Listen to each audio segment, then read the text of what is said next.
आज की जो कहानी है वो रिश्तों की पहेली में उलझा एक ऐसा प्रोफाइल केस है जिसको लेकर पुलिस खुद उलझी हुई थी। ये पूरी कहानी किसी फिल्म में सस्पेंस थ्रिलर से कम नहीं है और मैं दावे के साथ कह सकता हूँ ये कहानी सुनने के बाद आपको भी कुछ ऐसा ही लगेगा। तो पूरी कहानी मैं अब आपको सिलसिलेवार तरीके से सुनाता हूँ। बात है जून 2015 की और उस वक्त राकेश मारिया जो है वो मुंबई पुलिस के कमिश्नर हुआ करते थे। ये वही राकेश मारिया थे जिन्होंने 1993 मुंबई सीरियल ब्लास्ट और 26/11 टेक जैसे केसों की इन्वेस्टिगेशन की थी। इसके अलावा अगर आपने संजू मूवी देखी होगी तो उसमें जो आर्म्स एक्ट के तहत पूछताछ के दौरान एक पुलिस वाला संजय दत्त को थप्पड़ मारता है वो पुलिस वाला और कोई नहीं बल्कि राकेश मारिया ही थे। तो जून 2015 में एक दिन जब वो अपने दफ्तर में बैठे हुए थे तभी उनके पास एक गुमनाम फोन आता है। फोन करने वाला शख्स कहता है कि शीना बोरा नाम की एक लड़की पिछले 3 सालों से गायब है, क्योंकि पिछले 3 सालों से वह किसी के भी कांटेक्ट में नहीं है और होना हो उसका मर्डर हो चुका है और उसके मर्डर के पीछे और किसी का नहीं बल्कि उसकी अपनी बहन इंद्राणी मुखर्जी कहाँ थे। बस इतना कहकर वो शख्स फोन काट देता है। अब इंद्राणी मुखर्जी का नाम आते ही राकेश हमारी अलर्ट हो जाते हैं और वो इसलिए क्योंकि वो एक बहुत बड़े मीडिया टाइकन और स्टार इंडिया के एक्स CEO पीटर मुखर्जी की वाइफ थी। पीटर मुखर्जी एक बड़ा नाम था और इंद्राणी मुखर्जी पर हाथ डालने का मतलब था सीधे सीधे पीटर मुखर्जी पर हाथ डालना। राकेश मारिया को पता था कि ये लोग बहुत ही पावरफुल और पैसे वाले लोग हैं और उन पर बिना किसी सबूत के सिर्फ एक कॉल के आधार पर हाथ डालना बहुत बड़ा रिस्क है। इसलिए राकेश मानी ने सोचा कि अभी चुपचाप खामोशी से इसकी जांच करते हैं।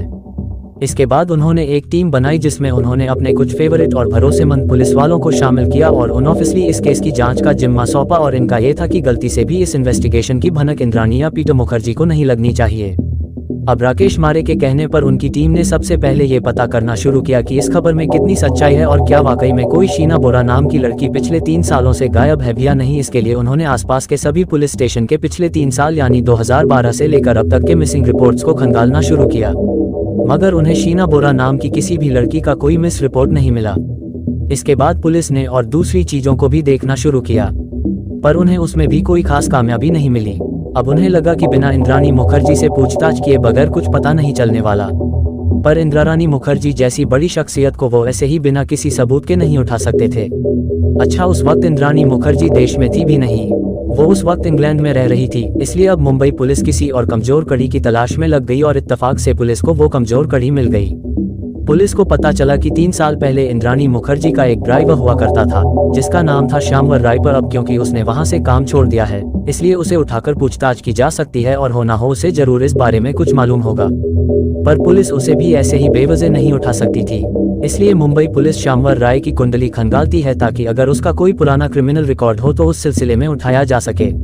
लेकिन पुलिस को उसके खिलाफ कोई केस नहीं मिलता। अब जब पुलिस को उसके खिलाफ कोई केस नहीं मिला तो राकेश मारिया ने कहा कि कोई बात नहीं, बस इस पर नजर रखो। इसके बाद जून गुजर गया, जुलाई गुजर गई और अगस्त आ गया और इस दौरान पुलिस लगातार ड्राइवर पर नजर रख रही थी और बस कोई मौका ढूंढ रही थी उसे उठाने का। फिर तारीख आती है 21 अगस्त 2015 की। 21 अगस्त 2015 को श्यामवर राय बांद्रा के काटर रोड पर समुद्र के किनारे जो जंगल है वहां टहल रहा था और पुलिस भी उसके आसपास ही घूम रही थी। पर जैसे ही उसकी नजर पुलिस पर पड़ी तो वो घबरा गया और वहां से भागने लगा। पुलिस को भी लगा कि कुछ गड़बड़ है और इसी मौके की वो तलाश में थी, इसलिए पुलिस ने उसे दबोच लिया। इसके बाद जब पुलिस ने उसकी तलाशी ली तो उसके पास से एक देसी कट्टा और 3 जिंदा कारतूस मिले। मुंबई पुलिस ने उसे आर्म्स एक्ट के तहत गिरफ्तार किया और सीधा उठाकर खार पुलिस स्टेशन ले आई। पुलिस स्टेशन लाने के बाद उसे पूछताछ शुरू होती और थोड़ी देर बाद ही ड्राइवर श्यामवर राय टूट जाता है और पुलिस के सामने सब कुछ उगल देता है। वो कहता है कि इंद्राणी मुखर्जी ने ही उसे 5 लाख रुपए का लालच देकर अपनी बहन शीना बोरा के मर्डर प्लान में शामिल किया था। और जो उसने पूरी कहानी सुनाई वो ये थी कि लगभग 3 साल पहले ड्राइवर श्यामवर राय को अपने प्लान में शामिल करने के बाद इंद्राणी मुखर्जी 23 अप्रैल 2012 को यूके से मुंबई पहुंचती है और अगले दिन यानी 24 अप्रैल 2012 की शाम को शीना बोरा को मिलने के लिए बांद्रा नेशनल कॉलेज के पास एक कमर्शियल नाम की शॉप है वहां बुलाती है। 24 अप्रैल 2012 की शाम को इंद्राणी मुखर्जी और ड्राइवर श्यामल राय एक मेटालिक ग्रे कलर की कार में बैठकर बांद्रा में अमर्शन शोरूम के पास पहुंचते हैं और एक कार इंद्राणी ने स्पेशल शीना बोरा के मर्डर के लिए ही 5000 रुपए में किराए पर ली थी। जब ये दोनों वहां पहुंचे तो वहां पर संजीव खन्ना नाम का एक शख्स पहले से ही इन दोनों का इंतजार कर रहा था और इंद्राणी ने उसे भी अपने प्लान में शामिल कर रखा था। अब ये संजीव खन्ना कौन था उसके बारे में मैं आपको कहानी में आगे बताऊंगा। तो अब ये तीनों अमरसन शोरूम के पास शीना बोरा के आने का इंतजार करने लगे और थोड़ी देर बाद ही शाम को लगभग 6:40 पर शीना भी वहां पहुंच गई। इसके बाद इंद्राणी शीना को बड़े ही प्यार से गले लगाती है और उसे पीने के लिए पानी की एक बोतल देती है जिसमें कि उसने पहले से ही बेहोशी की दवा मिला रखी थी। शीना उस बोतल में से कुछ घुट पानी का पीती है और फिर इंद्राणी और शीना ये दोनों अमरसन शोरूम के अंदर चले जाते हैं। दरअसल इंद्राणी ने शीना को एक साड़ी और एक डायमंड रिंग दिलवाने के बहाने ही वहां बुलवाया था। करीब आधे घंटे बाद ये दोनों शोरूम से एक साड़ी खरीद कर बाहर आते हैं और कार में बैठने के बाद वहां से निकल जाते हैं। इसके बाद इंद्राणी के कहने पर ड्राइवर श्यामवर राय गाड़ी को बांद्रा के पाली हिल्स की तरफ मोड़ लेता है जहां बॉलीवुड के कई बड़े बड़े सेलिब्रिटी रहा करते हैं। कार के अंदर इंद्राणी और शीना पीछे वाली सीट पर बैठे थे और आगे ड्राइविंग सीट पर श्यामवर राय और पैसेंजर सीट पर संजीव खन्ना बैठा था। और क्योंकि शीना बोरा श्यामवर आया और संजीव खन्ना को पहले से ही जानती थी इसलिए उसे कोई भी इतराज नहीं होता। तो अब इनकी गाड़ी पाली हिल्स की तरफ जा रही थी और इंद्राणी शीना को अपनी बातों में रिझाने लगी।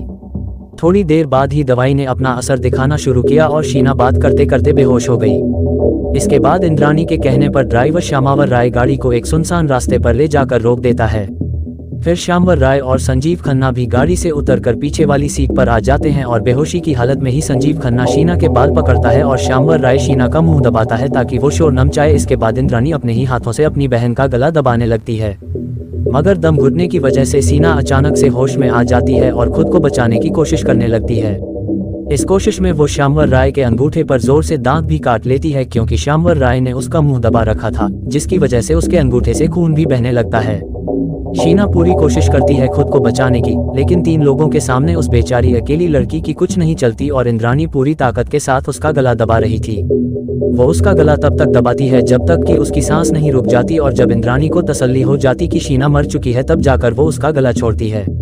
इसके बाद संजीव खन्ना और श्यामवर राय वापस आगे आ जाते हैं और गाड़ी को वहां से लेकर चल देते हैं और पीछे इंद्राणी शीना की लाश को सहारा देकर सीट पर ऐसे बैठाती है जैसे कि वो जिंदा हो ताकि अगर किसी की नजर गाड़ी के अंदर पड़े भी तो भी उसे कोई शक ना हो। और मुंबई जैसे शहर में किसी के पास इतना टाइम होता भी नहीं है कि किसी चलती गाड़ी के अंदर झांके कि उसमें क्या हो रहा है। खैर थोड़ा आगे जाने के बाद संजीव खन्ना गाड़ी से उतर जाता है और वली में अपने होटल हिल टॉप की तरफ निकल जाता है जहां वो ठहरा हुआ था। इधर इंद्राणी मुखर्जी बांद्रा के एक 5 star hotel Taj lands and में पहुंचती है और पूरे रास्ते वो शीना की लाश को देखकर बार बार यही बोल रही थी कि मिल गया शीना को फ्लैट। खैर होटल की पार्किंग में पहुंचने के बाद इंद्राणी शीना की लाश को गाड़ी की पिछली सीट पर ही लेटा देती है और ड्राइवर श्यामवर राय को वहीं पार्किंग में ही रोकर गाड़ी पर नजर रखने को बोलती है ताकि कोई भी कार के अंदर झांके ना। इसके बाद इंद्राणी होटल के अंदर जाती है और 15 मिनट के बाद ही वापस आ जाती है और श्यामवर राय को वली में मार्लो कोऑपरेटिव हाउसिंग सोसाइटी चलने को कहती है जहां इंद्राणी रहती थी। इसके थोड़ी देर बाद ही ये लोग मार्लो सोसाइटी पहुंच जाते हैं और रास्ते में ये होटल हिल टॉप से संजीव खन्ना को भी पिकअप कर लेते हैं। मार्लो पहुंचकर ये गाड़ी को इंद्राणी मुखर्जी का जो गैरेज था उसके आगे खड़ी करते हैं। इसके बाद वो गाड़ी की डिग्गी में से एक बड़ा सा बैग निकालते हैं जिसको कि इंद्राणी ने एक दिन पहले ही प्लान के तहत खरीदा था। फिर इंद्राणी और संजीव खन्ना मिलकर गाड़ी के अंदर ही बैठकर उस बैग में शीना की लाश को पैक करते हैं और इस दौरान श्यामवर राय गाड़ी के बाहर खड़े होकर नजर रखता है कि कोई देख तो नहीं रहा। शीना की बॉडी को बैग में रखने के बाद ये लोग उस बैग को गैरेज के अंदर रख देते हैं और गैरेज में ताला लगा देते हैं। उस सोसाइटी के नीचे जहां गैरेज था वहां कई सर्वेंट क्वार्टर बने हुए थे पर इत्तेफाक से उन्हें ऐसा करते हुए कोई नहीं देखता। तो लाश को गैरेज में डालने के बाद ये तीनों बिल्डिंग की 5वीं मंजिल पर बने फ्लैट नंबर 19 में पहुंचते हैं जो कि इंद्राणी और पीटर मुखर्जी का था। और थोड़ी देर वहां रुकने के बाद संजीव खन्ना वापस अपने होटल चला जाता है और ड्राइवर श्यामवर राय भी अपने क्वार्टर में चला जाता है। तो यहाँ इंद्राणी के प्लान का एक हिस्सा तो पूरा हो चुका था जो कि था शीना बोरा का मर्डर करना और अब बारी थी प्लान के दूसरे हिस्से को अंजाम देने की, यानी शीना बोरा की लाश को ठिकाने लगाने की, जिसकी प्लानिंग इंद्राणी ने पहले से ही कर रखी थी। दरअसल इंद्राणी मुखर्जी मर्डर से एक दिन पहले ही जिस दिन वो मुंबई लौटी थी यानी 23 अप्रैल 2012 को ड्राइवर श्यामवर राय के साथ मुंबई से लगभग 100 किलोमीटर दूर रायगढ़ डिस्ट्रिक्ट में पेड़ नाम का एक शहर है वहां पहुंची थी। इंद्राणी वहां इसलिए गई थी क्योंकि पेड़ के आसपास का जो इलाका है वो अगले कई किलोमीटर तक सिर्फ जंगलों से घिरा हुआ है और अक्सर सुनसान रहता है। दूसरा कि उस इलाके में अक्सर कोई ना कोई लावारिस लाश मिलती ही रहती है, इसलिए इंद्राणी ने सोचा कि शीना की लाश भी उन्हीं लावारिस लाशों में से एक लाश बन जाएगी। तो आसपास के पूरे इलाके की रेकी करने के बाद इंद्राणी ने गगोदे खुर्द में एक जगह को जीरो इन किया। उसने खासकर इस स्पॉट को इसलिए भी चुना क्योंकि वहां से जो सबसे नजदीक पुलिस चौकी थी वो करीब 9 किलोमीटर दूर पेड़ शहर के अंदर थी, इसलिए वहां पुलिस की पेट्रोलिंग वगैरह का भी कोई खतरा नहीं था। तो इंद्राणी पहले ही लाश को ठिकाने लगाने की जगह तय कर चुकी थी। अब बस बारी थी उसे अंजाम देने की। इसलिए प्लान के तहत वो तीनों मर्डर के अगले दिन यानी 25 अप्रैल 2012 की सुबह 4 बजे के आसपास पार्किंग गराज के पास इकट्ठा होते हैं। इसके बाद वो उस बैग को जिसमें शीना की बॉडी थी उसे बाहर निकालकर कार की बैक सीट पर ले जाते हैं। फिर शीना की बॉडी को उस बैग में से निकालकर उस बैग को वापस गराज में डाल देते हैं। इसके बाद इंद्राणी मुखर्जी कार की पिछली सीट पर शीना की लाश को सहारा देकर ठीक वैसे ही बिठाती है जैसा कि उसने पिछली रात बिठाया था, ताकि किसी को भी कोई शक ना हो। और फिर वो लोग गाड़ी लेकर वहां से रायगढ़ डिस्ट्रिक्ट की तरफ निकल जाते हैं। रास्ते में वो लोग एक पेट्रोल पंप पर रुकते हैं और वहां से एक कैन में 10 लीटर पेट्रोल खरीदने के बाद वापस अपने रास्ते पर निकल जाते हैं। पर अब क्योंकि शीना को मरे हुए कई घंटे बीत चुके थे, इसलिए उसकी बॉडी में अकड़न आनी शुरू हो गई। इंद्राणी को लगा कि रास्ते में अगर कहीं चेकिंग हुई तो किसी को शक ना हो जाए, इसलिए उसने शीना की बॉडी को नॉर्मल रखने की पूरी कोशिश की।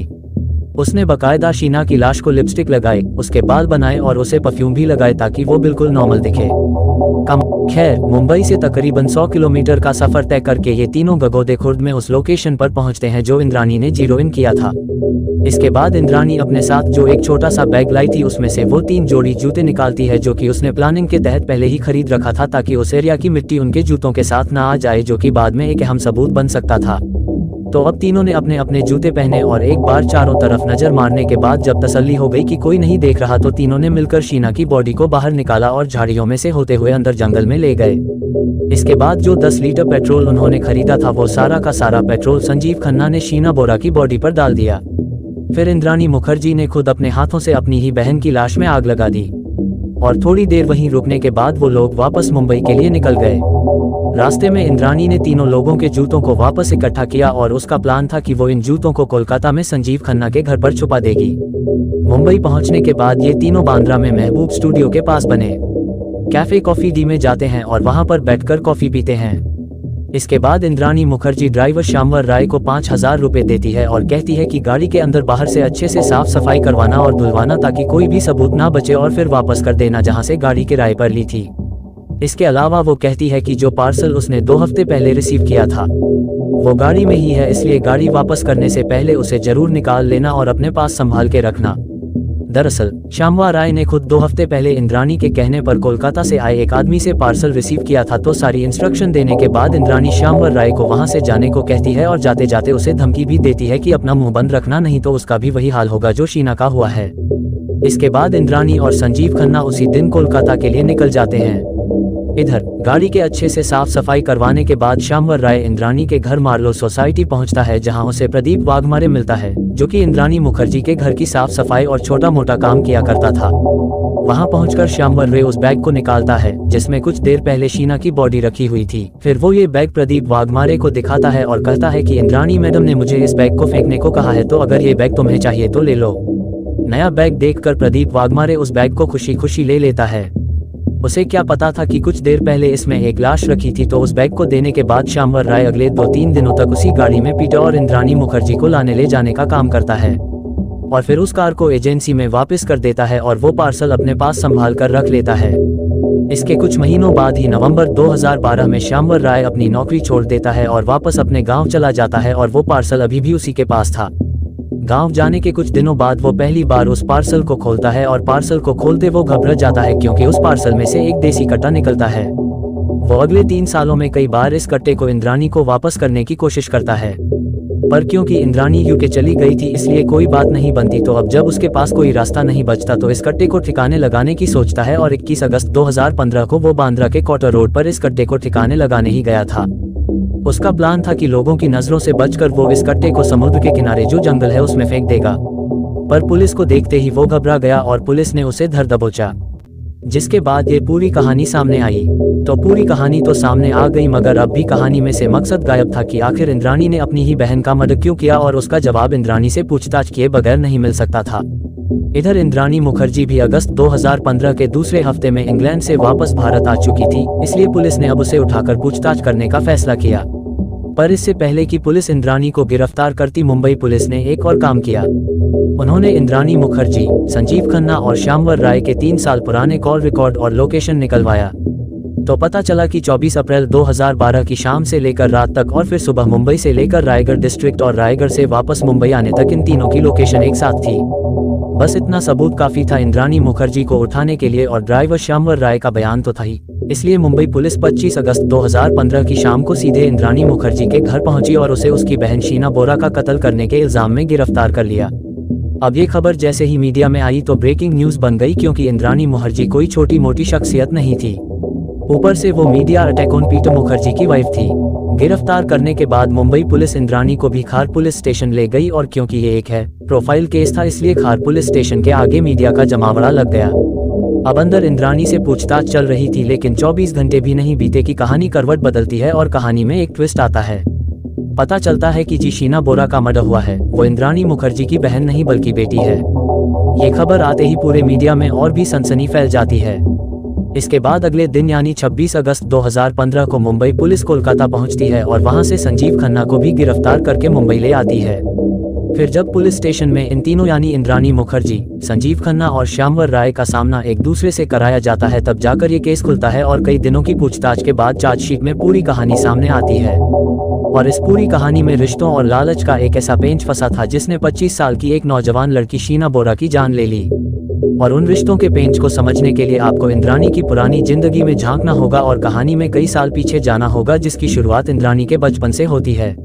इंद्राणी मुखर्जी का जन्म 3 जनवरी 1972 को असम में गुवाहाटी के सुंदरपुर में रहने वाले उपेंद्र कुमार बोरा और दुर्गा रानी बोरा के यहाँ हुआ था। जब इंद्राणी थोड़ी बड़ी हुई तो उन्होंने उसका दाखिला saint Mary English high school में कराया, जो कि उस इलाके का सबसे बड़ा और महंगा स्कूल था।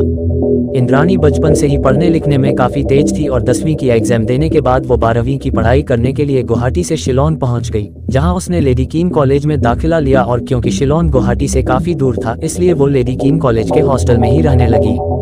वहीं हॉस्टल में रहने के दौरान ही उसकी मुलाकात सिद्धार्थ दास से होती है और ये दोनों एक दूसरे को अपना दिल दे बैठते हैं। इसके बाद 1985 में इंद्राणी अपना 12th का एग्जाम देने के बाद वापस सुंदरपुर अपने घर पहुंच जाती है, पर वो अपने साथ सिद्धार्थ दास को भी वहां लेकर जाती है और अपने माँ बाप से कहती है कि उन दोनों ने शादी कर ली। फिर वो दोनों वहां से थोड़ी दूरी पर वहीं गुवाहाटी में ही एक किराए का मकान लेकर रहने लगते हैं। इसी बीच इंद्राणी प्रेग्नेंट हो जाती है और 11 फरवरी 1987 को अपनी पहली बच्ची शीना को जन्म देती है, और उस वक्त इंद्राणी की उम्र महज 15 साल थी। शीना के जन्म के बाद शुरुआती कुछ महीनों तक तो सब कुछ बिल्कुल ठीक ठाक चला, पर कुछ वक्त बाद ही वो एक बार फिर से प्रेग्नेंट हो जाती है और अगले ही साल यानी 1988 में वो अपने दूसरे बच्चे मिखाइल को जन्म देती है। मिखाइल के जन्म के बाद से ही इंद्राणी और सिद्धार्थ के रिश्तों में कड़वाहट आने लगी, क्योंकि एक तो इतनी कम उम्र में इंद्राणी के ऊपर 2 बच्चों को पालने की जिम्मेदारी आ गई। ऊपर से जो सिद्धार्थ दास था वो कोई काम धंधा भी नहीं करता था, और अब तक इंद्राणी के माँ बाप ही उन दोनों का खर्चा उठा रहे थे। इंद्राणी के घर वालों ने सिद्धार्थ को सेटल करने के लिए एक बेकरी की शॉप भी खुलवाई, पर बदकिस्मती से वो भी नहीं चली। अब इन दोनों में छोटी छोटी बात को लेकर झगड़ा होने लगा और दोनों के रिश्तों में दरार आने लगी। इंद्राणी जो है वो बचपन से ही बहुत ही महत्वाकांक्षी थी और उसका सपना था कि वो बड़ी होकर बहुत ही अमीर और फेमस बने और आलीशान जिंदगी जिए। उसने कभी नहीं सोचा था कि उसे ऐसी जिंदगी जीनी पड़ेगी और छोटी छोटी चीजों को लेकर झगड़ा करना पड़ेगा। उसे एहसास होता है कि सिद्धार्थ को चुनकर उसने बहुत बड़ी गलती कर दी है। ऊपर से अब 2 बच्चों को पालने की जिम्मेदारी भी थी, इसलिए उसने ये सब कुछ छोड़ने का फैसला किया और जून 1990 में अपने आगे की पढ़ाई का हवाला देकर दोनों बच्चों और अपने पति को छोड़कर वह कोलकाता आ गई और फिर कभी वापस नहीं लौटी। कोलकाता में उसे कोई नहीं पहचानता था और ना ही ये कि वो 2 बच्चों की माँ है, इसलिए वहां से उसने अपनी जिंदगी की एक नई शुरुआत की। कोलकाता में रहने के दौरान ही उसकी मुलाकात वहां के एक बिजनेसमैन संजीव खन्ना से होती है। संजीव खन्ना जो है वो अच्छा खासा पैसे वाला था और उसका बड़े बड़े लोगों में उठना बैठना था, इसलिए इंद्राणी ने अब उससे दोस्ती बढ़ानी शुरू कर दी, क्योंकि यही तो उसे चाहिए था। खन्ना भी इंद्राणी की खूबसूरती पर फिदा था, इसलिए ये दोनों अब एक दूसरे के और नजदीक आ गए और ये दोस्ती प्यार में बदल गई, जिसके बाद मार्च 1993 में इन दोनों ने एक दूसरे से शादी कर ली। अब क्योंकि इंद्राणी यहाँ आपने एक नई जिंदगी बसा चुकी थी और वो अपने अतीत को बिल्कुल भी याद नहीं रखना चाहती थी, इसलिए इंद्राणी के कहने पर गुवाहाटी में उसके माँ बाप ने उसके दोनों बच्चों शीना और मिखाइल को कानूनन गोद ले लिया और अब शीना और मिखाइल के नाना नानी ही उसके माँ बाप बन गए। इधर संजीव खन्ना से शादी के बाद इंद्राणी का भी बड़े बड़े लोगों और बिजनेसमैन के बीच उठना बैठना होने लगा, जिसकी वजह से उसे कई नए सोर्स मिले और इन्हीं सोर्स की मदद से उसने साल 1996 में INX सर्विसेज नाम की एक HR फर्म की शुरुआत की और बड़ी बड़ी कंपनियों को नए एम्प्लॉइज देने और उन्हें मैनेज करने का काम शुरू कर दिया। इसी बीच इंद्राणी एक बार फिर से प्रेग्नेंट हो जाती है और अगस्त 1997 में वो विधि को जन्म देती है। इंद्राणी की ये तीसरी संतान थी, पर दुनिया और संजीव खन्ना की नज़रों में ये उसकी पहली संतान थी, क्योंकि उसने संजीव खन्ना को अपनी पुरानी जिंदगी के बारे में कभी कुछ नहीं बताया था। खैर, अब धीरे धीरे जब इंद्राणी का नया बिजनेस कामयाब होने लगा तो उसने इसके और भी ब्रांच खोलने के बारे में सोचा और साल 2001 में मुंबई पहुंच गई और वहां भी उसने INX सर्विसेज की एक ब्रांच खोली। मुंबई में रहने के दौरान ही एक रात इंद्राणी अपने दोस्तों के साथ पार्टी करने के लिए प्रेसिडेंट होटल के लाइब्रेरी बार पहुंचती हैं, जहां पहली बार उसकी मुलाकात पीटर मुखर्जी से होती है। पीटर मुखर्जी से इंद्राणी की मुलाकात उसकी लाइफ का सबसे सक्सेसफुल टर्निंग पॉइंट था, क्योंकि पीटर मुखर्जी एक बहुत बड़ा और ताकतवर नाम था और उस वक्त वो स्टार इंडिया के CEO थे। वो पीटर मुखर्जी ही थे जो कौन बनेगा करोड़पति और क्योंकि सास भी कभी बहुत जैसे प्रोग्राम लेकर आए थे और स्टार इंडिया को नंबर 1 पोजीशन पर पहुंचाया था। इंद्राणी को पता था कि इतने बड़े नाम के साए में रहना उसके बिजनेस को और कामयाबी पर ले जाएगा, इसलिए वो पीटर से अगले कई घंटों तक अपने बिजनेस को लेकर बात करती रही। अब धीरे धीरे दोनों के बीच मुलाकातों का सिलसिला बढ़ता गया और जल्द ही वह दोनों एक दूसरे को चाहने लगे। पीटर मुखर्जी का उस वक्त अपनी पहली बीवी शमन सिंह के साथ तलाक का प्रोसेस चल रहा था और इधर इंद्राणी के रिश्ते भी संजीव खन्ना से कुछ ठीक नहीं चल रहे थे। इंद्राणी को पता था कि जितनी कामयाबी वो पीटर के साथ पा सकती हैं, उतना संजीव खन्ना के साथ नहीं। इसलिए इंद्राणी ने भी अपने पति संजीव खन्ना से तलाक की अर्जी लगा दी और पीटर के साथ अपने रिश्तों को आगे बढ़ाने का फैसला किया। कहते हैं कि हर कामयाब आदमी के पीछे एक औरत का हाथ होता है, पर इंद्राणी के केस में ये बिल्कुल उल्टा था। खैर, कुछ दिनों की डेटिंग के बाद दिवाली 2001 में इंद्राणी पीटर के साथ ही उसके मार्लो वाले फ्लैट में शिफ्ट हो गई। इसके बाद वो कोलकाता से अपनी बेटी विधि को भी मुंबई ले आई और अपने साथ ही रखने लगी, क्योंकि वो विधि से बहुत ही प्यार करती थी। इस बार उसने पीटर से अपनी संजीव खन्ना के साथ शादी और उससे हुई बच्ची को तो नहीं छुपाया, पर हाँ, उसने पीटर को भी अपनी पहली शादी और बच्चों के बारे में कुछ नहीं बताया। खैर, इसके बाद लगभग 1 साल तक साथ रहने के बाद जब इंद्राणी का संजीव खन्ना से और पीटर का शबनम सिंह से तलाक हो जाता है तो नवंबर 2002 में ये दोनों एक दूसरे से शादी कर लेते हैं। इंद्राणी मुखर्जी की ये तीसरी शादी थी और पीटर मुखर्जी की दूसरी। ये शादी मीडिया में भी बहुत चर्चा में रही, क्योंकि एक तो पीटर मुखर्जी काफी बड़ा नाम था, ऊपर से उसने अपने से 17 साल छोटी और उससे शादी की थी। शादी के बाद पीटर मुखर्जी इंद्राणी की बेटी को भी कानूनन गोद ले लेता है और उसे भी अपना नाम देता है। पर जब ये बात संजीव खन्ना को पता चलती है तो वो इसके खिलाफ हो जाता है, क्योंकि वो भी अपनी बेटी से बहुत प्यार करता था। वो कहता है कि उसके जिंदा रहते हुए कोई और उसकी बेटी को कैसे गोद ले सकता है, जिसको लेकर इंद्राणी उसे धमकाती है और कहती है कि अगर उसने बीच में अपनी टांग अड़ाई तो वो उसके ऊपर दहेज का केस कर देगी। इसलिए ना चाहते हुए भी उसे चुप रहना पड़ता है। इधर पीटर मुखर्जी से शादी के बाद इंद्राणी मुखर्जी का बड़े बड़े बॉलीवुड स्टार्स प्रोड्यूसर से मिलना जुलना लगा ही रहता था और आए दिन न्यूज़पेपर में इंद्राणी और पीटर मुखर्जी की फोटो छपती ही रहती थी। इंद्राणी मुखर्जी अब मुंबई की चकाचौंध भरी दुनिया में वो जिंदगी जी रही थी जिसकी वो हमेशा ख्वाहिश किया करती थी। मगर इसी बीच इंद्राणी का वो पुराना कल जिसे वो बिल्कुल भूल चुकी थी, वो अचानक से उसके सामने आ जाता है। दरअसल होता यह है कि साल 2004 में इंद्राणी और पीटर मुखर्जी के अखबार में एक साथ फोटो छपती है और इत्तेफाक से वो फोटो गुवाहाटी में इंद्राणी के माँ बाप देख लेते हैं। पिछले कई सालों से इंद्राणी का अपने माँ बाप के साथ कोई कांटेक्ट नहीं था, पर जब वो अपनी बेटी की फोटो पीटर जैसे बड़े आदमी के साथ देखते हैं तो उन्हें यकीन हो जाता है, क्यों उनकी बेटी बहुत कामयाब हो गई है।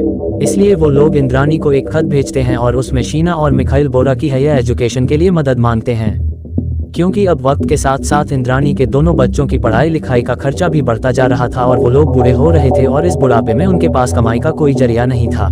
ये लेटर मुंबई पहुंचता है और फिर इंद्राणी अपने माँ बाप को कॉल करके शीना और मिखाइल को मिलने के लिए कोलकाता बुलवाती है। अब इधर से इंद्राणी मुखर्जी कोलकाता पहुंचती है और उधर से उसके दोनों बच्चे भी कोलकाता आते हैं। ये दोनों बच्चे अब काफी बड़े हो गए थे और इतने दिनों बाद पहली बार अपनी माँ से मिल रहे थे, पर उनकी ये खुशी कुछ पलों की ही थी। इंद्राणी अपने दोनों बच्चों को कहती कि वो उन दोनों की सारी पढ़ाई और रहने का खर्चा उठाने को तैयार है, पर उसकी एक शर्त है और वह शर्त ये है कि तुम दोनों को मुझे अपनी माँ नहीं बल्कि बहन बोलना पड़ेगा। और वो इसलिए क्योंकि वो अपने पुराने अतीत को दुनिया के सामने नहीं लाना चाहती। सोचिए उन दोनों बच्चों के दिमाग पर क्या असर हुआ होगा कि जिस माँ से वो अपने होश में पहली बार मिल रहे थे और जिसको लेकर वो इतने एक्साइटेड थे, अब उसी माँ को उन्हें अपनी बहन कहना पड़ेगा, मतलब कि अपनी झूठी शानो शौकत के लिए। पहले तो उसने अपने दोनों बच्चों को कई सालों तक खुद से दूर रखा और अब उन्हें अपनी ही माँ को बहन बुलवाने पर मजबूर किया, पर क्योंकि उन दोनों बच्चों के पास अपनी पढ़ाई और आगे का खर्चा उठाने का कोई और चारा नहीं था, इसलिए ना चाहते हुए भी उन दोनों को इंद्राणी की इस शर्त को मानना पड़ा। तो जब शीना और मिखाइल इंद्राणी की शर्त को मान गए तो साल 2005 में उसने दोनों को गुवाहाटी से मुंबई बुला लिया और दोनों को पीटर और जीत ने भी लोगों से मिलवाया। वो यही कहकर मिलवाया कि ये दोनों उसके छोटे भाई बहन हैं। मुंबई बुलवाने के बाद इंद्राणी ने शीना बोरा का दाखिला सेंट जेवियर कॉलेज में करा दिया और वो वही कोलाबा में ही बतौर एक पेइंग गेस्ट रहने लगी। और मिखाइल बोरा को उसने 12th की पढ़ाई करने के लिए बेंगलोर भेज दिया और उसका एडमिशन बेंगलोर इंटरनेशनल स्कूल में करा दिया और वो वही स्कूल के हॉस्टल में ही रहने लगा। तो इंद्राणी मुखर्जी ने अपने दोनों बच्चों से निजात पाने के लिए उसने जैसा प्लान किया था उसे कामयाबी से अंजाम देने के बाद वापस अपने धर्रे पर लौटती है और पीटर की छत्रछाया में रहकर कामयाबी के और झंडे गाड़ने शुरू करती है। इसी बीच पीटर मुखर्जी दिसंबर 2006 में एक नई कंपनी INX मीडिया की शुरुआत करता है और खुद को उस कंपनी का चेयरपर्सन और इंद्राणी को कंपनी का CEO बनाता है। INX मीडिया के अंदर ये लोग टीवी पर 2 नए चैनल लॉन्च करते हैं, एक म्यूजिक चैनल NORXM और एक entertainment channel NORX। INX media के लॉन्च के साथ ही पीटर और इंद्राणी मुखर्जी का कद इंडस्ट्री में और भी बढ़ जाता है और इस कदर बढ़ता है कि साल 2008 में वॉल स्ट्रीट जर्नल दुनिया की 50 सबसे कामयाब औरतों की लिस्ट में इंद्राणी मुखर्जी को 41वां नंबर देता है, जो कि एक बहुत ही बड़ी बात थी। और इंद्राणी की जिंदगी में आप सब कुछ बिल्कुल ठीक ठाक चल रहा था। उधर शीना भी मुंबई के में रहकर अपनी ग्रेजुएशन कर रही थी और बीच बीच में वीकेंड पर कभी कभार इंद्राणी से मिलने मार्लो मैं उसके फ्लैट पर जाया करती थी।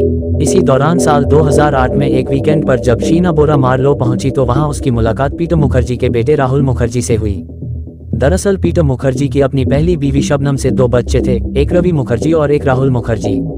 राहुल 2008 में ही इंग्लैंड से मुंबई वापस लौटा था और कुछ वक्त के लिए अपने पिता पीटर मुखर्जी के साथ रहने के लिए मार्लो में ठहरा हुआ था और तभी एक दिन उसकी मुलाकात शीना बोरा से होती है। इंद्राणी मुखर्जी राहुल से भी सेना को अपनी बहन बताकर ही मुलाकात करवाती है, पर क्योंकि राहुल और शीना दोनों हम उम्र थे इसलिए दोनों में जल्द ही दोस्ती हो जाती है, जिसके बाद ये दोनों एक दूसरे से अक्सर मिलने जुलने लगते हैं। उधर जिस INX मीडिया की शुरुआत पीटर और इंद्राणी मुखर्जी ने की थी वो 2 साल तक तो ठीक ठाक चला, पर अब उसमें घाटा होने लगा। म्यूजिक चैनल NORXM तो फिर भी ठीक ठाक चल रहा था, पर एंटरटेनमेंट चैनल NORX बुरी तरह से फ्लॉप साबित हुआ। और जब INX मीडिया से फायदे की नुकसान होने लगा तो साल 2009 में इंद्राणी और पीटर दोनों अपने अपने शेयर्स बेचकर और अपने पद से इस्तीफा देकर कंपनी से अलग हो गए और अपनी बेटी विधि के साथ दोनों UK में शिफ्ट हो गए।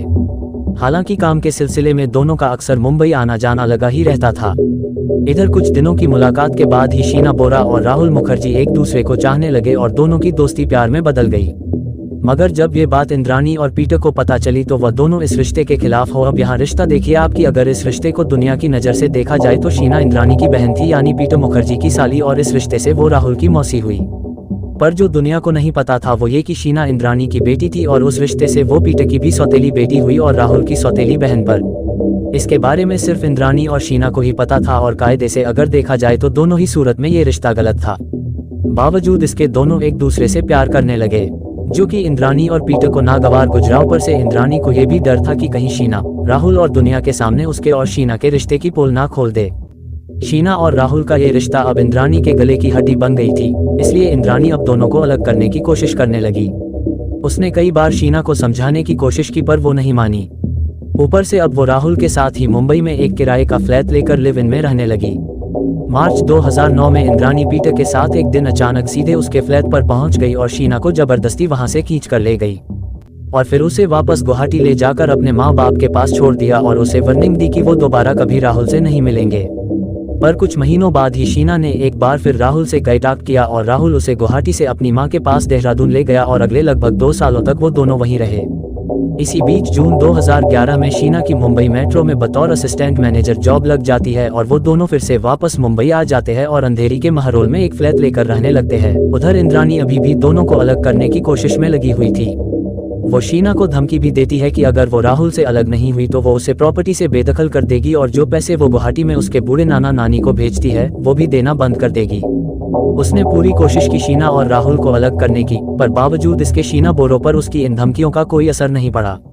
ऊपर से शीना नवंबर 2011 में राहुल के साथ सगाई भी कर लेती है और उनका प्लान था कि अगले साल यानी 2012 में वो दोनों शादी भी कर लेंगे। अब इंद्राणी को यह डर सताने लगा कि कहीं अगर इन दोनों ने शादी कर ली तो शीना करोड़ों की मालकिन बन जाएगी, क्योंकि पीटर अपनी प्रॉपर्टी का काफी हिस्सा अपने बेटे राहुल के नाम कर देगा और उसके हाथ कुछ नहीं लगेगा।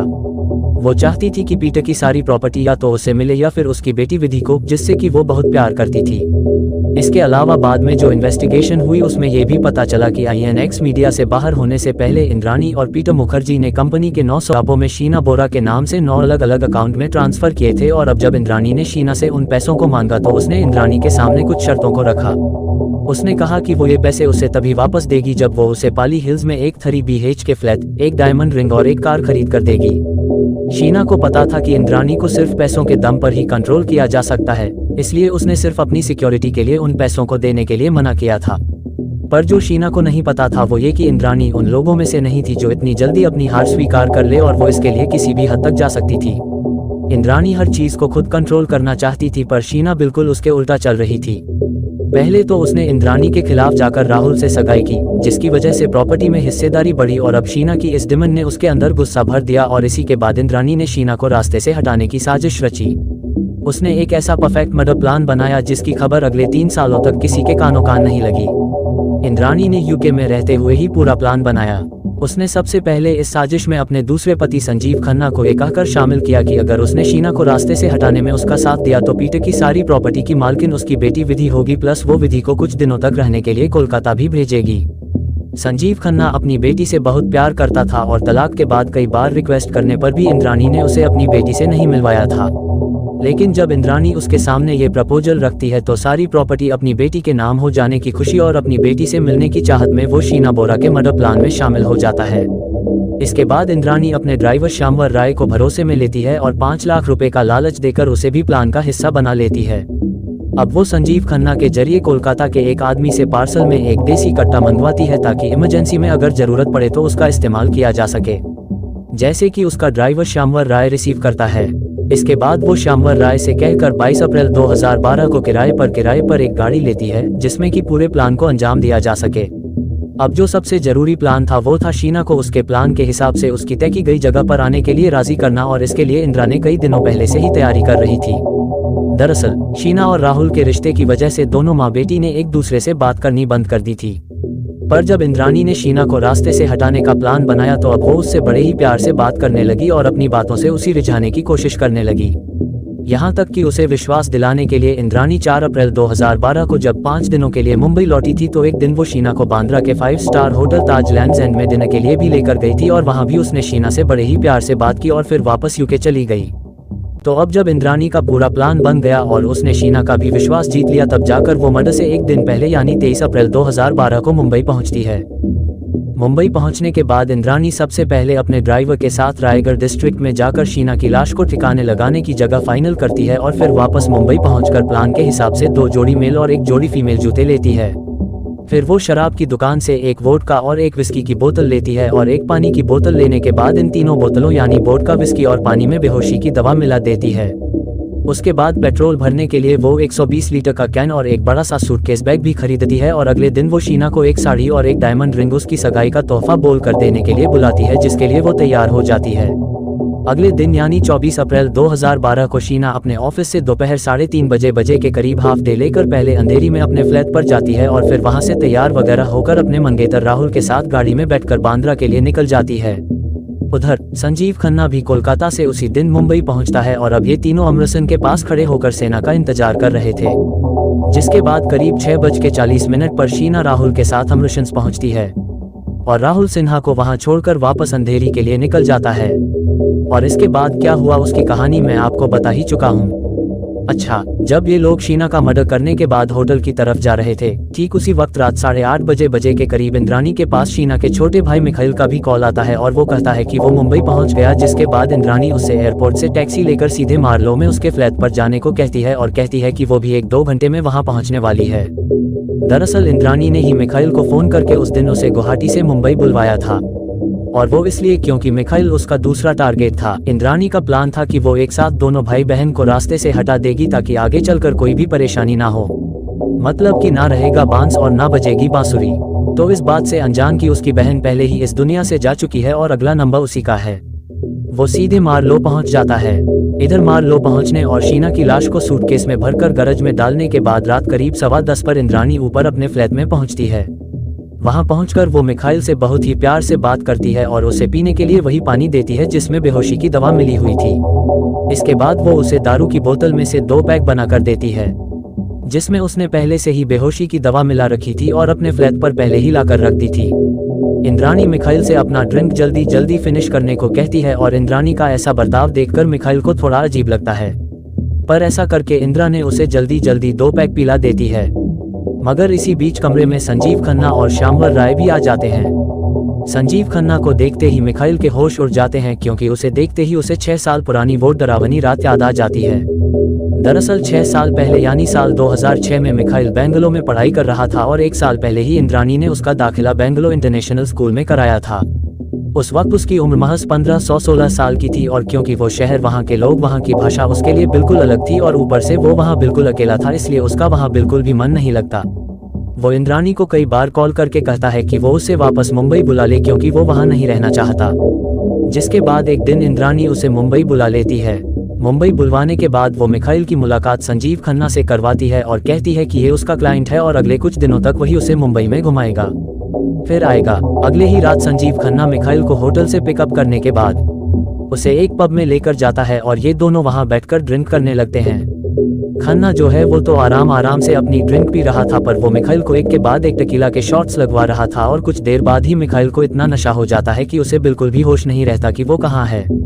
खैर, इसके बाद वो रात बीत जाती है, पर अगले दिन जब मिखाइल की आंख खुलती है तो उसने देखा कि वो एक कमरे में बंद है। उसके दोनों हाथ बंधे हुए हैं, उसके बाल जो है वो छोटे छोटे काट दिए गए हैं और उसने एक डार्क ब्राउन कलर के कपड़े पहन रखे हैं। ये देखते हैं वो घबरा जाता है और जोर जोर से मदद के लिए चिल्लाने लगता है। थोड़ी देर बाद ही 2-3 वार्ड बॉय टाइप जैसे लोग उसके कमरे में आते हैं और उसे एक इंजेक्शन लगाते हैं और वो फिर से बेहोश हो जाता है। मतलब कि उसके साथ सब कुछ बिल्कुल फिल्मी स्टाइल में हो रहा था। खैर 3-4 घंटे बाद जब उसे दोबारा होश आता है तो वो किसी तरह अपना हाथ घुमा फिरा कर रस्सी को खोल लेता है और गेट खोलकर कमरे से बाहर आ जाता है। इसके बाद जब वो आसपास के लोगों से पूछता है कि वो कहाँ है तो वो उससे कहते हैं कि वो वापस अपने कमरे में चला जाए, थोड़ी देर बाद उसे सब कुछ पता चल जाएगा। वो वापस अपने कमरे में आता है और थोड़ी देर बाद ही डॉक्टर यूसुफ माचिस वाला उसके कमरे में आते हैं जो कि एक सीनियर साइकेट्रिस्ट है और वो जो उसे बताते हैं उसे सुनने के बाद मिखाइल को बहुत बड़ा सदमा लगता है। वो मिखाइल से कहते हैं कि वो एक हॉस्पिटल में है और उसे उसी की बहन इंद्राणी मुखर्जी ने यहाँ एडमिट कराया है और वो इसलिए क्योंकि उसे ड्रग्स की लत लगी हुई है और ड्रग्स लेने के बाद वह बहुत ज्यादा एग्रेसिव हो जाता है। दरअसल ये सब कुछ इंद्राणी का ही करा धराया था मिखाइल की बार बार मुंबई आने की, जिससे वो परेशान हो गई थी और इसी चीज से छुटकारा पाने के लिए उसने ये प्लान बनाया था। इंद्राणी उसे ऐसा सबक सिखाना चाहती थी कि वो दोबारा कभी मुंबई आने के बारे में नहीं सोचे, इसलिए उसने मिखाइल को ड्रग एडिक्ट और पागल बताकर उसे भाई कला के मशीना हॉस्पिटल में एडमिट करा दिया था और इस काम के लिए भी उसने अपने दूसरे पति संजीव खन्ना को उसकी बेटी विधि को लेकर इमोशनल ब्लैकमेल करके अपने प्लान में शामिल किया था। मिखाइल ठीक होने के बावजूद भी अगले 2 महीनों तक हॉस्पिटल के एडिक्शन सेंटर में बिताता है, मगर वहां से आज़ाद होते ही वह दिल्ली चला जाता है और वही अपनी पढ़ाई वगैरह पूरी करता है और कसम खाता है कि वह फिर दोबारा कभी मुंबई नहीं आएगा। पर इधर जब साल 2012 में इंद्राणी ने दोनों भाई बहन को रास्ते से हटाने का प्लान बनाया तो जरूरी था कि किसी तरह मिखाइल को वापस मुंबई बुलाया जाए।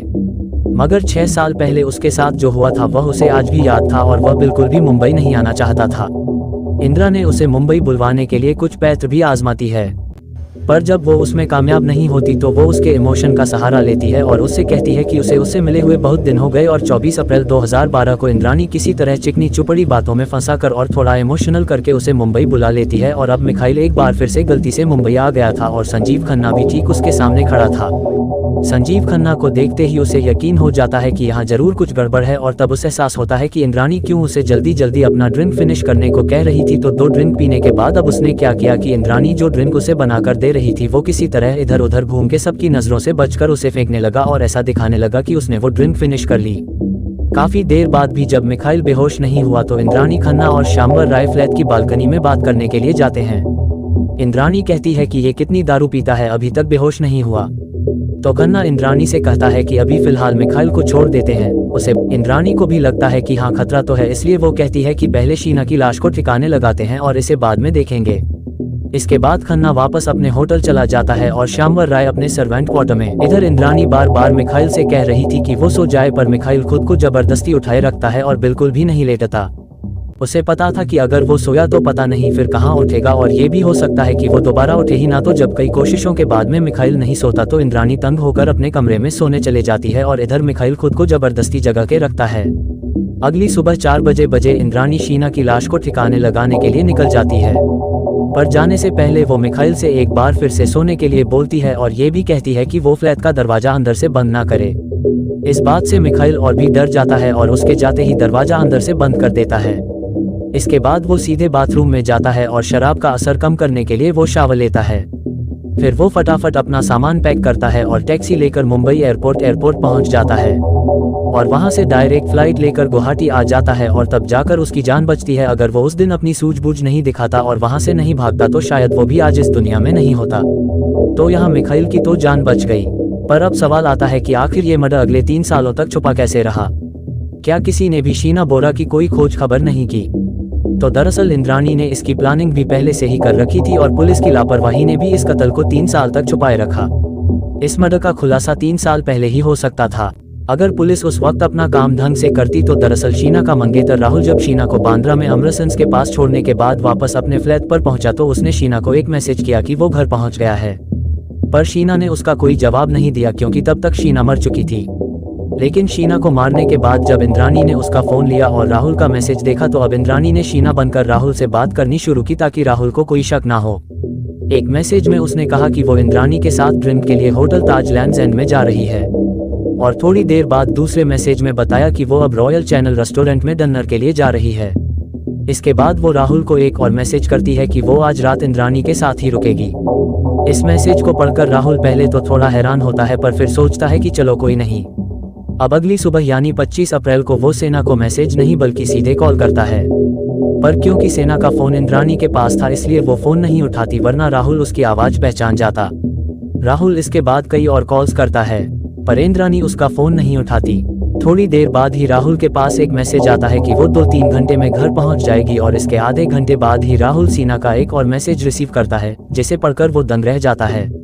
उस मैसेज में लिखा था कि मुझे कोई और मिल गया है और मैं उससे बहुत प्यार करती हूँ और अब मैं उसी के साथ रहना चाहती हूँ, इसलिए आई एम सॉरी। राहुल को ये मैसेज पढ़ने के बाद यकीन नहीं होता और वो उसे कॉल्स करना शुरू कर देता है, पर उधर से कोई फोन नहीं उठाता। राहुल को शीना के इस बर्ताव से बहुत दुख होता है, पर उसे कहाँ पता था कि इंद्राणी ही शीना बनकर उसे मैसेज कर रही थी। अच्छा, अब तक राहुल को शीना ने ये बता दिया था कि इंद्रा ने उसकी बहन नहीं बल्कि माँ है, और इससे पहले शीना और इंद्राणी के बीच जो झगड़े हुए थे राहुल उससे भी वाकिफ था। तो अब राहुल को इंद्राणी को लेकर थोड़ा शक होने लगा, इसलिए वो सीधे मारलो पहुंच जाता है, पर शीना उसे वहां भी नहीं मिलती। अब वो बर्ली पुलिस स्टेशन जाता है। शीना की मिसिंग रिपोर्ट लिखने पर पुलिस उसकी बात को उतना सीरियस नहीं लेती और कहती है कि वो वापस आ जाएगी, पर जब राहुल नहीं मानता तो पुलिस उससे कहती है कि वो अंधेरी पुलिस स्टेशन जाकर रिपोर्ट लिखवाए, क्योंकि जहां वो रहता है उसका गिव रेस्ट्रिक्शन अंधेरी पुलिस के अंदर रहता है। अब राहुल अंधेरी के MIDC पुलिस स्टेशन पहुंचता है तो वहां की पुलिस उसे बांद्रा पुलिस स्टेशन जाने को कहती है, क्योंकि राहुल ने शीना को बांद्रा में छोड़ा था। अगले दिन राहुल बांद्रा पुलिस स्टेशन पहुंचता है, पर यह सुनने के बाद कि शीना इंद्राणी के साथ गई है। वहां से भी उसे वही पुराना जवाब मिलता है कि चिंता मत करो, वो वापस आ जाएगी। तो जब पुलिस ने राहुल की कोई हेल्प नहीं की तो उसने खुद शीना के बारे में तहकीकात करनी शुरू की, और उसका शक यकीन में तब बदल गया जब उसने इंद्राणी से कॉल करके इस बारे में बात की। जब राहुल ने इंद्राणी से उस रात उन्होंने क्या क्या किया उस बारे में पूछा तो इंद्राणी ने कहा कि अमृतसर से एक साड़ी खरीदने के बाद वो लोग ताज लैंड्स एंड होटल में गए, और थोड़ी देर वहां रुकने के बाद वो लोग डिनर करने के लिए रॉयल चैनल रेस्टोरेंट में गए, पर क्योंकि रॉयल चाइना बंद था इसलिए उसने शीना को लगभग 9:30 बजे के आसपास वापस अमृतसर के पास छोड़ दिया और वो वापस अपने घर आ गई। लेकिन जब राहुल ने इस बारे में खोजबीन की तो पता चला कि 24 अप्रैल की रात रॉयल चैलेंज रेस्टोरेंट पूरी रात खुला था, और उस रात रेस्टोरेंट में इंद्राणी मुखर्जी ये शीना बोरा नाम की कोई बुकिंग नहीं थी। इसका मतलब साफ था कि इंद्राणी झूठ बोल रही है, और यहीं से उसका शक यकीन में बदल गया। अब जब इसके बारे में उसने इंद्राणी से दोबारा बात की तो वो बात को घुमाने लग गई, इसलिए उसने अब सारी बात को रिकॉर्ड करना शुरू कर दिया। अगले कई दिनों तक उसने इंद्राणी से जो भी बात की वो सारी रिकॉर्ड की, और इन बातचीत में इंद्राणी ने राहुल को बताया कि उसकी शीना से बात हुई है और वो अपने बॉयफ्रेंड के साथ नागपुर चली गई। इसके बाद उसने बताया कि वो वापस गुवाहाटी चली गई, और लास्ट में उसने कहा कि वो अमेरिका चली गई और वहीं शिफ्ट हो गई। अच्छा, इस बातचीत के दौरान एक दिन जब राहुल इंद्राणी से बात कर रहा था तो उसी वक्त शीना के ऑफिस से जहां वो काम करती थी वहाँ से एक एम्प्लॉई उसके घर आती है और कहती है कि शीना कई दिनों से ऑफिस नहीं आ रही, इसलिए बॉस ने उसे मिलने के लिए बुलाया है। इंदिरा ने उस वक्त राहुल के साथ फोन पर ही थी और इत्तेफाक से वो ये सारी बात सुन लेती है। इंद्राणी जो है वो दरअसल ये भूल गई थी कि शीना की एक प्रोफेशनल लाइफ भी है और वहाँ से भी उसकी खोजबीन हो सकती है।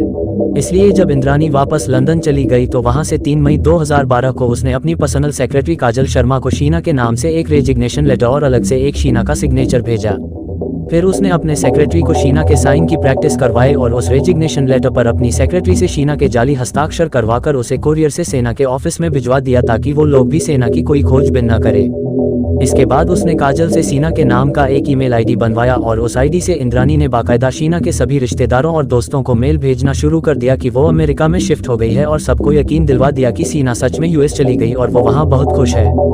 मतलब कि इंदिरानी ने एक बिल्कुल परफेक्ट मर्डर प्लान बनाया था, पर राहुल को पता था कि इंद्राणी झूठ बोल रही है, इसलिए वो शीना की तलाश में लगा रहा। इसी बीच एक दिन उसे अपने फ्लैट से शीना का पासपोर्ट मिलता है, जिसे देखते ही उसका माथा ठनकता है कि आखिर बिना पासपोर्ट के शीना अमेरिका कैसे चली गई, और अब उसका शक और गहरा जाता है। इसके बाद वो शीना के भाई मिखाइल, उसके सभी दोस्तों, रिश्तेदारों और उसके नाना नानी से भी कांटेक्ट करता है, पर वो किसी के भी कांटेक्ट में नहीं थी। यहाँ तक कि उसने शीना के अपने पिता यानी सिद्धार्थ दास से भी कांटेक्ट किया, पर कोई फायदा नहीं हुआ। और जब अगले कई हफ्तों की खोजबीन के बाद भी शीना का कुछ पता नहीं चला तो वो भी मुंबई छोड़कर अपनी माँ के पास देहरादून शिफ्ट हो गया। इसके बाद 2012 गुजर गया, 13 गुजर गया, 14 गुजर गया और अगले 3 सालों तक ये केस दबा रहा। मगर जब अगस्त 2015 में ये केस खुला तब जाकर दुनिया को पहली बार पता चला कि शीना की मौत 3 साल पहले ही हो चुकी है। तो अब जब पूरी कहानी पुलिस के सामने आ गई, इसके बाद मुंबई पुलिस ने केस से जुड़े सबूत इकट्ठा करने शुरू किए ताकि कोर्ट में इसे साबित किया जा सके। क्योंकि आपको तो पता ही है कि पुलिस के सामने दिए गए बयान का कोर्ट में कोई मायने नहीं होता, और इनमें से जो सबसे अहम सबूत था वो था शीना की लाश को ढूंढना। मुंबई पुलिस ने तुरंत रायगढ़ डिस्ट्रिक्ट में पेड पुलिस से कांटेक्ट किया और पूछा कि क्या 3 साल पहले उन्हें गगोदे खुर्द में किसी 25 साल की लड़की की लाश मिली थी। पर क्योंकि वो एक ऐसी जगह थी जहां अक्सर लाश मिलती ही रहती थी, इसलिए उन्हें कुछ खास कामयाबी नहीं मिली। मगर जब मुंबई पुलिस ने बताया कि उस लड़की की लाश को जलाया गया था, तब जाकर उन्होंने बताया कि हाँ, 3 साल पहले 23 मई 2012 को उन्हें गगोदे खुर्द के जंगल से एक लड़की की लाश मिली थी। पर क्योंकि वो उन बहुत सारी लाशों में से थी जो अक्सर वहां मिलती ही रहती थी और वहां आसपास कोई मेडिकल फैसिलिटी भी नहीं थी जहां लाश को स्टोर करके रखा जाए, इसलिए पुलिस ने सिर्फ अपनी डायरी में एंट्री करने के बाद उस बॉडी के जले हुए बच्चे कुछ हिस्सों को वहीं पास में ही दफना दिया था। ये पता चलते ही मुंबई पुलिस फॉरेंसिक टीम और वहां की लोकल पुलिस को लेकर गगोदे खुर्द पहुंचती है। अब पुलिस वहां पहुंच तो गई, पर कई कोशिशों के बाद भी उन्हें वो एग्जैक्ट स्पॉट नहीं मिला जहां शीना बोरा की लाश मिली और जहां उसे दफनाया गया था। इसलिए अब वह उस आदमी को बुलाते हैं जिसने पहली बार शीना बोरा की लाश को देखा था। उस आदमी का नाम था गणेश देने और वो उन जंगलों से अच्छी तरह वाकिफ था, और जिस तरीके से उसकी नज़र शीना की लाश पर पड़ी वो भी बहुत ही दिलचस्प कहानी थी। गणेश देने जो था वो दरअसल वहाँ का लोकल था और पुलिस का पाटिल भी था। पाटिल जो है वो वहाँ की लोकल भाषा में उन लोगों को कहते हैं जो पुलिस के कहने पर अपने आसपास क्या हो रहा है उस पर नजर रखते हैं, और अगर कुछ गड़बड़ होती है तो पुलिस को तुरंत उसकी जानकारी देते हैं। तो शीना बोरा के मर्डर के लगभग 1 महीने बाद 23 मई 2012 को जब गणेश पेड़ से वापस अपने कैंप में घर जा रहा था तो अचानक उसे बहुत दुर्गा पेशाब आता है। वो इत्तेफाक से गोदे खुर्द में ही जंगल किनारे अपनी गाड़ी रोकता है और उतरकर हल्का होने लगता है। तभी अचानक से उसकी नज़र पेड़ से गिरे हुए आमों पर पड़ती है, क्योंकि उस वक्त आम का सीजन चल रहा था। गणेश उन आमों को चुनने के लिए थोड़ा सा अंदर जंगल में चला गया। तभी अचानक से उसे एक बदबू आई, और क्योंकि वो पुलिस का पाटिल था इसलिए उसे शक हुआ और वो उस बदबू का पीछा करते हुए जंगल के और अंदर चला गया, और अचानक से उसे एक जली हुई लाश मिली। उस जली हुई लाश के शरीर पर ना के बराबर मांस था और सिर्फ कंकाल बचा हुआ था। उसने तुरंत पुलिस को कॉल किया और डायरी में एंट्री करने के बाद उसे वहीं एक काम के पेड़ के नीचे दफना दिया गया। तो उसी गणेश देने को पुलिस एक बार फिर लाश को ढूंढने के लिए बुलाती है, मगर उसे भी वो एग्जैक्ट स्पॉट ढूंढने में काफी दिक्कत आ रही थी, क्योंकि एक तो 3 साल से भी ज्यादा का वक्त बीत गया था और इन 3 सालों में कई नए पेड़ और झाड़ निकल आए थे। इसके अलावा जब उसे लाश मिली तो वो गर्मी का मौसम था और अभी बरसात चल रही थी, पर उसे यह मालूम था कि लाश आम के पेड़ के नीचे है, मगर वहाँ दिक्कत ये भी थी कि वहाँ पर कई आम के पेड़ थे और हर जगह एक जैसी लग रही थी। पर फिर भी वो हिम्मत नहीं हारा और काफी देर तक मशक्कत करने के बाद उसने एक जगह इशारा किया। मजदूरों ने वहाँ खोदना शुरू किया पर कुछ नहीं मिला। इसके बाद उसने एक दूसरी जगह इशारा किया पर वहाँ भी कुछ नहीं मिलता। लेकिन गणेश हिम्मत नहीं हारता और आखिरकार 6 घंटे की कड़ी मशक्कत करने के बाद उसे वो जगह मिल जाती है और वहाँ गड्ढा खोदने पर शीना का कंकाल निकालता है। मुंबई पुलिस कंकाल को फौरन अपने कब्जे में लेती है और उसे फॉरेंसिक जांच के लिए भेज देती है। बाद में जब उसका डीएनए टेस्ट कराया गया तो उस लाश का डीएनए इंद्रानी मुखर्जी से मैच हो गया, जिससे ये साबित हो गया कि जंगल में मिली लाश शीना की ही थी। इसके बाद पुलिस ने प्रदीप वाघमारे के घर से वो सूटकेस जिसमें शीना की लाश को रखा गया, कोलकाता में संजीव खन्ना के घर से वो 3 जोड़ी चप्पल और उस ओपेलो प्रकार को भी सबूत के तौर पर अपने कब्जे में ले लिया। शीना बोरा मर्डर केस में उस वक्त जितने भी ट्विस्ट एंड टर्न्स आए उसकी वजह से केस इतना चर्चा में था कि वो अगले कई हफ्तों तक न्यूज चैनल की ब्रेकिंग न्यूज और अखबारों का फ्रंट पेज बना हुआ था। ये केस एक वजह से इसलिए भी चर्चा में आया क्योंकि बीच में ही महाराष्ट्र की सरकार ने 18 सितंबर 2015 को इस केस को मुंबई पुलिस से लेकर सीबीआई को ट्रांसफर कर दिया, और वो इसलिए क्योंकि उस वक्त के मुंबई पुलिस कमिश्नर राकेश मारिया इस केस में बहुत ज्यादा इंटरेस्ट दिखा रहे थे। पुलिस में इतने हाई रैंक होने के बावजूद भी वो खुद कई बार खार पुलिस स्टेशन में पूछताछ करने के लिए गए थे, जबकि अमूमन ऐसा होता नहीं है। हालांकि राकेश मारिया का कहना था कि क्योंकि इस केस में काफी बड़े बड़े और सूखदार लोग शामिल थे, इसलिए ही वो इस केस की 11 पल की खबर रख रहे थे, और वो बिल्कुल भी नहीं चाहते थे कि इसमें पुलिस की तरफ से कोई भी लापरवाही हो। अच्छा, अभी तक मुंबई पुलिस ने जो भी इन्वेस्टिगेशन की थी उसमें ये बात इतनी साफ नहीं थी कि पीटर मुखर्जी का इस मर्डर में कितना इन्वॉल्वमेंट है, पर जब सीबीआई ने इस केस की इन्वेस्टिगेशन की तो उन्होंने 19 नवंबर 2015 को पीटर मुखर्जी को भी अरेस्ट कर लिया। ट्विटर कहता है कि 24 अप्रैल 2012 को जिस दिन मर्डर हुआ वो उस दिन यूके में था, पर सीबीआई कहती है कि पीटर मुखर्जी भले ही यूके में था पर उसे शीना बोरा के मर्डर के बारे में सब कुछ पता था और इंद्रानी कॉल के जरिए ट्विटर से लगातार कांटेक्ट में थी और वो उसे पल पल की जानकारी दे रही थी। सीबीआई ने बताया कि जब इंद्रानी ने गोगोदे खुद में शीना की लाश को ठिकाने लगाने की जगह तय की तब भी उसने वही स्पॉट से ही पीटर को कॉल करके इसकी जानकारी दी थी, और फिर उस रात भी इन दोनों ने फोन पर काफी देर तक बात की थी। जिस दिन यह मर्डर हुआ यानी 24 अप्रैल 2012 को जब इंद्रानी सारी तैयारी कर रही थी, उस दिन दोपहर में भी इन दोनों के बीच 26 मिनट और 11 सेकंड तक बात हुई थी, और शीना को मारने के बाद रात के लगभग 2:24 पर इन दोनों ने 15 मिनट 24 सेकंड तक बात की थी। इतनी देर रात दोनों के बीच इतनी देर तक बात का होना इस बात का गवाह था कि इंद्रानी पीटर को क्या कुछ हो रहा है, उसकी सारी खबर पहुंचा रही थी।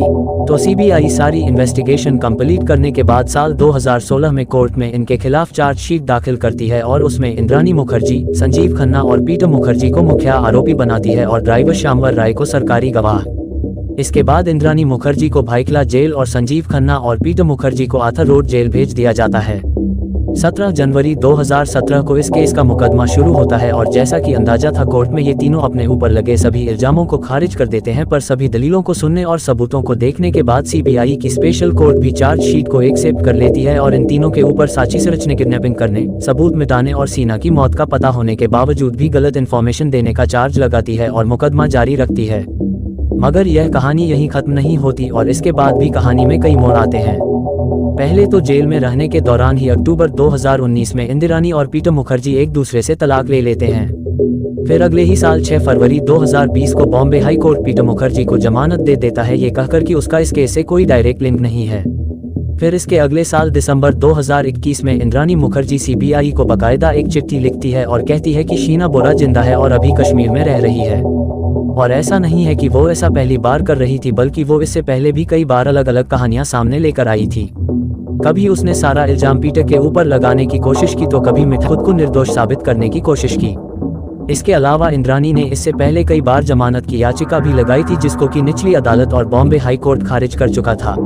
पर 18 मई 2022 को देश की सबसे बड़ी अदालत यानी सुप्रीम कोर्ट के कहकर कि ये केस अभी भी अंडर ट्रायल है और 6.5 साल बाद भी कोई फैसला नहीं आया है और इंद्रानी पहले ही 6.5 साल से ज्यादा जेल में बिता चुकी है, कोर्ट इंद्रानी को कुछ शर्तों के साथ जमानत पर रिहा कर देता। तो कुल मिलाकर पूरी कहानी का निचोड़ ये है कि एक औरत ने अपने दूसरे पति के साथ मिलकर अपने पहले पति से हुई बेटी को इसलिए मार डाला क्योंकि वो उसके तीसरे पति की पहली पत्नी से हुए बेटे से प्यार करने लगी थी।